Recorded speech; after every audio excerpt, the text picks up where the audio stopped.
नमस्कार, मैं हूं नवीन नौटियाल और आप देख रहे हैं पंजाब केसरी टीवी।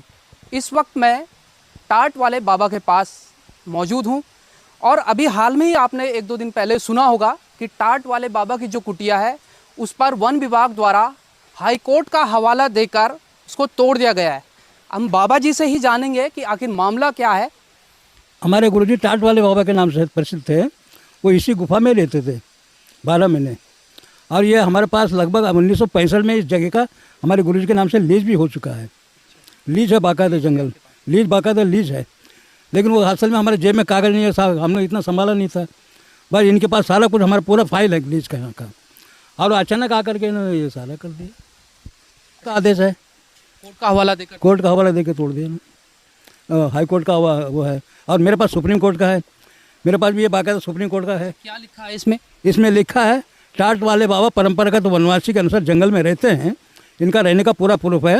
इनको अगर पार्क इसको बनाना है बना लो, लेकिन इनको पहले रहने की जगह दो। उसके बाद इसको पार्क बनाओ। और यहाँ फिर भी हमारे गुरुजी की समाधि है ना, और वो समाधि पे इनको पूजा पाठ करने भी दो और इनको रहने के लिए जगह दूसरा दो। ये सुप्रीम कोर्ट ने इनको कहा है बाकायदा। ये उनका सुप्रीम कोर्ट का कहना है। यानी कि परंपरागत वनवासी है। आपने इनको जब डॉक्यूमेंट्स दिखाए जो उत्तराखंड के वन विभाग के जो यहाँ पे, क्या कहना था उनका? सब कुछ दिया है मैंने इनको। पहले तो लिया, इन्होंने स्वीकार भी किया कि हाँ ठीक है आपका कागज है। और बाद में अचानक आकर के ये तोड़ फोड़ कर दिया। एक महीने बाद, एक महीने के बाद में। अच्छा, आपको पहले नोटिस दिया था? पहले नोटिस दिया था। कब दिया था? अभी एक महीने से भी ज़्यादा हो गया उसको। अच्छा। हाँ, तो उन्होंने कहा कि आपके पास क्या सबूत है, तो मैंने ये सारा दे दिया कोर्ट का। ये रूबी मेरे पास पहले से। ये ऐसा है, जब पार्क बना था तो यूपी में पहले सरकार थी यहाँ का, उत्तराखंड का। तो पार्क के अंदर इस इलाके में जो कुछ भी है, चाहे आश्रम है चाहे गांव है, जो भी कुछ है सबको उस पार कर दो टिरी की तरफ। और ये गंगा जी को बॉर्डर बनाओ। ये बॉर्डर बन जाएगा इस तरह, इस इलाके में सारा ये पार्क हो जाएगा। लेकिन बाद में आकर के इंक्वायरी हुआ डीएम के द्वारा, ये सारा इधर क्या क्या है। तो डीएम ने देखा कि भाई यहाँ तो पहाड़ है, ये सब पहाड़ में हाथी कहाँ जाएंगे यहाँ।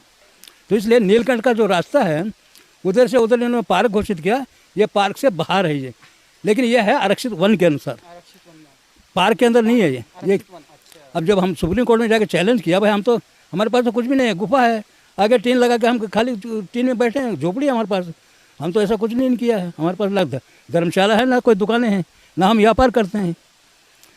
तो सुप्रीम कोर्ट ने कहा कि मेरे को वनवासी माना वैसा, हाँ आप रास्ते में आने में रहते हैं, आप तपस्या करते हैं। मेरे को यहाँ तक सुप्रीम कोर्ट ने कहा आप किसी भी जंगल में, चाहे पार्क है चाहे जानवर का है चाहे कुछ भी, आप जहाँ रहना चाहो वहाँ रह सकते हो।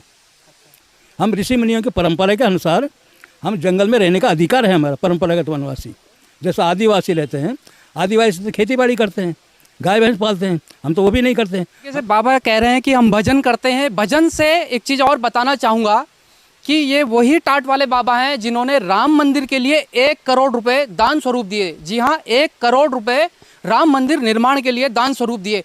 तो आखिर खुद से ही सवाल कीजिए और सिस्टम से भी सवाल होना चाहिए कि जो बाबा 1 करोड़ रुपए राम मंदिर के लिए दे सकते हैं, धर्म के नाम पर दे सकते हैं, आखिर वो अवैध कब्जा क्यों करेंगे?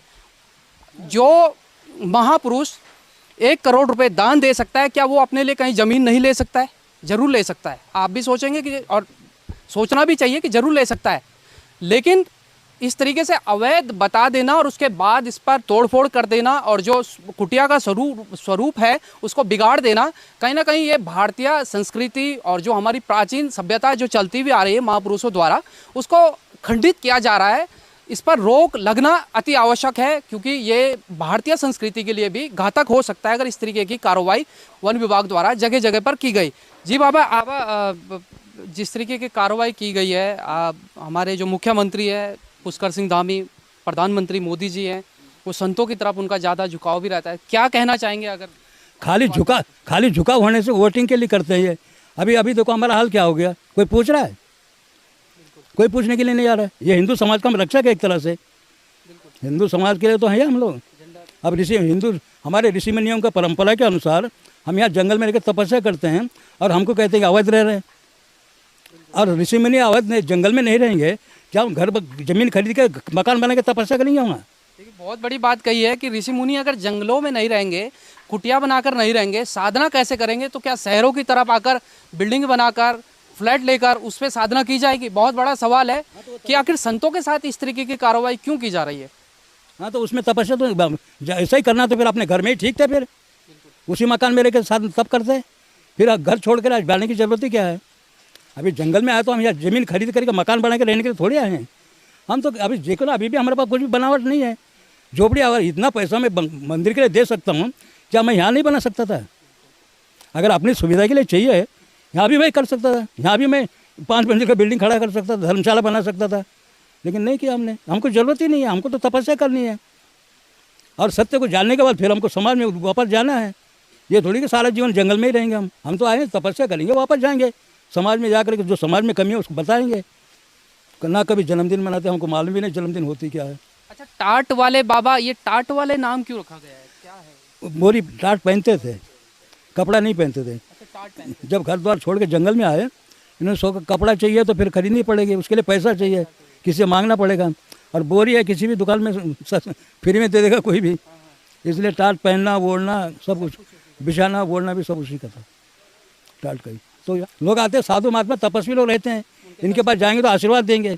अब ये हालत देखेगा कोई, बोलेगा यार ये अपने लिए कुछ नहीं करते, हमारे लिए क्या करेगा वहाँ? इतना दूर कहाँ से, कहीं 1000 मील से हमारे पास लोग आते हैं देश विदेश के। तो कुछ विशेष है, हम तभी तो आते हैं। जैसा और होगा वैसे है, तो फिर तो यहाँ कोई आएगा ही नहीं हमारे पास।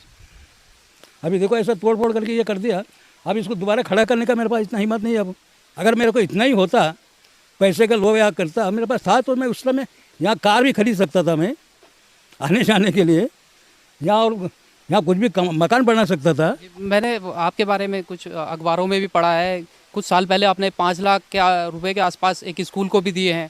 हाँ, स्कूल बन 9 लाख 9 पता नहीं 11 लाख स्कूल बन बाकायदा। वहाँ ऐसा हो गया था, वो स्कूल में खाली बच्चों को पढ़ने की जगह तो थी, लेकिन वो खाना वहाँ मिलता था ना बच्चों को, वो बाहर बैठ के खाते थे उधर इधर। तो गाय आके उनका थाली में हाथ डाल के मुँह डाल के लिखाता था, बच्चे थाली उठा के भागते थे इधर। एक दिन मैंने देखा उनको, तो मैंने बोला यार इसको तो ज़रूरत है यहाँ।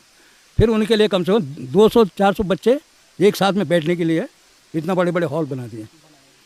अपने आप में ही शर्म की बात कहें या फिर दुख की बात कहें कि एक साधु संत जो समाज धर्म प्रचार के साथ साथ समाज के हित के लिए भी काम कर रहा है, और बात भी सही है, जो व्यक्ति 1 करोड़ रुपए राम मंदिर के लिए दे सकते हैं, 9 लाख 11 लाख रुपए स्कूलों के जीर्णोद्धार के लिए दे सकते हैं, बच्चों के भविष्य के लिए सोच सकते हैं, क्या वो अपने लिए एक शानदार अच्छी जगह पे एक मकान, एक ज़मीन नहीं खरीद सकते? एक बहुत बड़ा सवाल है। लेकिन अगर वो अपने गुरुजी के समाधि स्थल पर ही रहकर उनकी आराधना करना चाहते हैं, देश के लिए धर्म प्रचार करना चाहते हैं, तो ऐसे में उन पर कार्रवाई कितनी सही है और कितनी गलत? हमसे जुड़े रहने के लिए हमारे YouTube चैनल को सब्सक्राइब करें और नई वीडियो की नोटिफिकेशन के लिए बेल आइकॉन को दबाएं। अगर आप ये वीडियो Facebook पर देख रहे हैं तो लाइक जरूर करें और ज्यादा से ज्यादा शेयर करें। धन्यवाद।